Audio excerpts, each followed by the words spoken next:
The sun glinting off solar panels in South Africa is a sign of a potentially brighter energy future for the country and indeed the wider continent.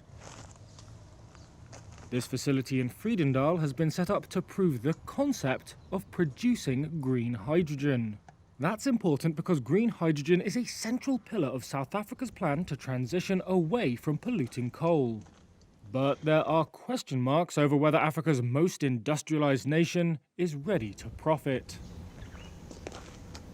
Dr. Stanford Chidziva is the acting director of green hydrogen at the University of Western Cape's South African Institute for Advanced Materials Chemistry.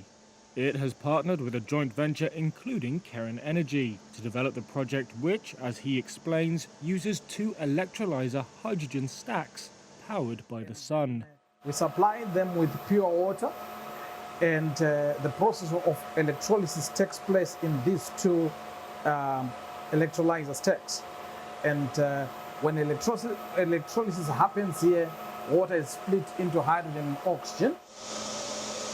Though the Vredendal site only produces small amounts of green hydrogen, Keren Energy has plans to upscale the project nearby, says Executive Director George van Rensburg. The commercial plant in Van Rensdorp will use about 10 megawatts of solar power, solar PV power, to power a 6 to 8 megawatts electrolyzer, and we will produce roughly about 1,000 kilograms of hydrogen per day. At COP27, delegates expressed high hopes for the nascent industry.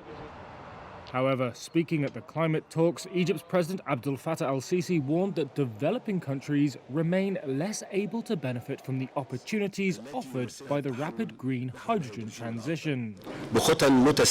This is due to developing countries' weak technological capacity in this new field, the lack of necessary infrastructure to transport, store, and create the required supply chains for safe trade. South Africa is not immune to such challenges. A plan presented at the summit says the country could produce over 5 million tons of green hydrogen by 2040.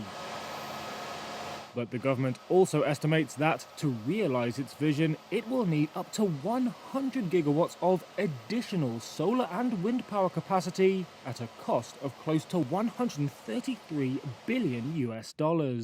According to Boston Consultancy Group, South Africa will need to set up 6 to 7 gigawatts of renewable capacity per year for the next 2 decades. That compares with the 6 gigawatts it has managed in total since 2011.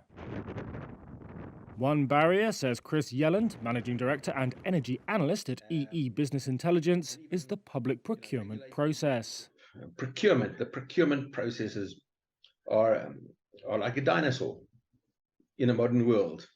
He said the system is mired in bureaucracy and legal challenge. But do not think that renewable energy is not happening in South Africa in a big way.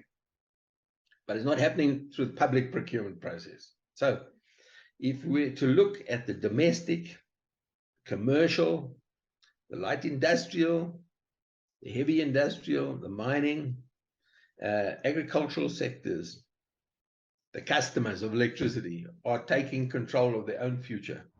South African petrochemicals company Sasol and ArcelorMittal South Africa have announced that they are partnering to explore carbon capture and steel production using green hydrogen. Sasol is the world's biggest producer of fuel products and chemicals from coal. ArcelorMittal South Africa is the continent's biggest steel producer. Green hydrogen is one of 3 prongs in South Africa's transition plan. The other 2 are replacing its aging fleet of coal-fired power stations with wind and solar, and kickstarting an electric vehicle revolution. Retiring coal, though, and its impact on jobs is a thorny issue.